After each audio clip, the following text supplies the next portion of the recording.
In this video, we're going to talk about implicit differentiation. This is just an introduction to the topic.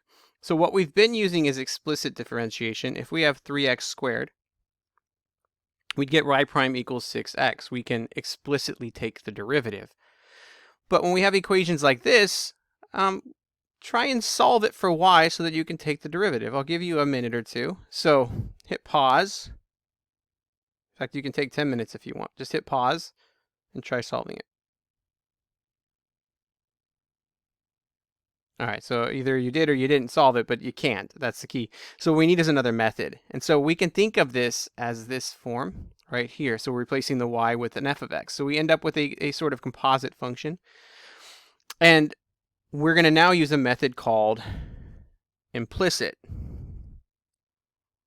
differentiation or implied differentiation. And so what it is basically chain rule, what we've been using before. You can see that x does not match. So when we did this one,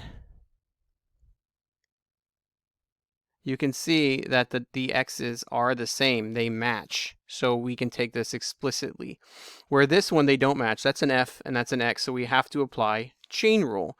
So again, if you have dy dx, then what you can do is take that derivative of y with respect to something else, as long as you finish it off with a dt dx at the end. So you can take the derivative of y with respect to a different letter, as long as you multiply it by the derivative of that letter with the actual letter that you want to take the derivative with respect to. So what that just basically means is we're going to end up with a derivative times the dt dx, or in this case, a dy dx. Okay, so here's how it looks. If we take the derivative of 3x, this is explicit, so we end up with just 3x. And if you really wanted to, you could say, oh, well, that's dx over dx, which just cancels, and you end up with just plain old 3x. But if we do it here, this would become 3y squared times, and then you have to write dy dx. And you can see that is where our y prime, just wrote it in the wrong location, our y prime occurs. So if we did it with respect to c, it would be 3c squared dc dx. And if you do it with a trig function, well, sine y would be cosine y times, and then you still got to write dy dx.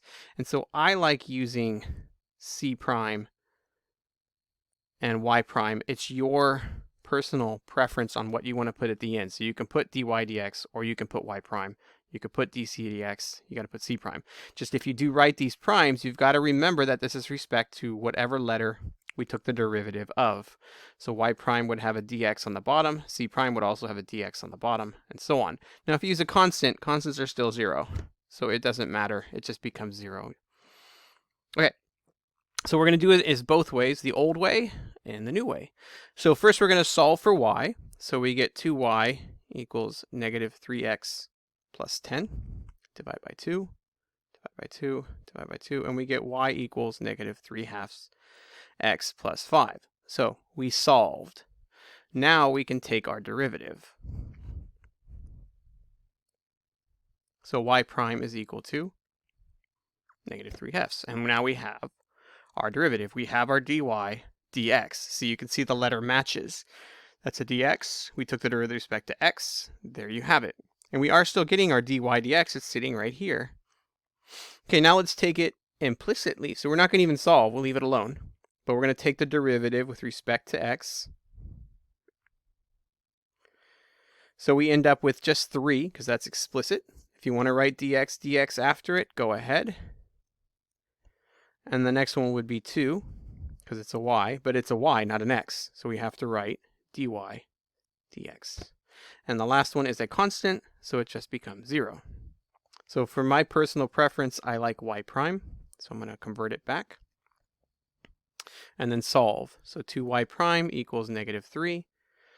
Divide by 2, divide by 2, and there it is. See, exactly the same answer. So now you have an alternate method for explicit, and now you can use implicit differentiation.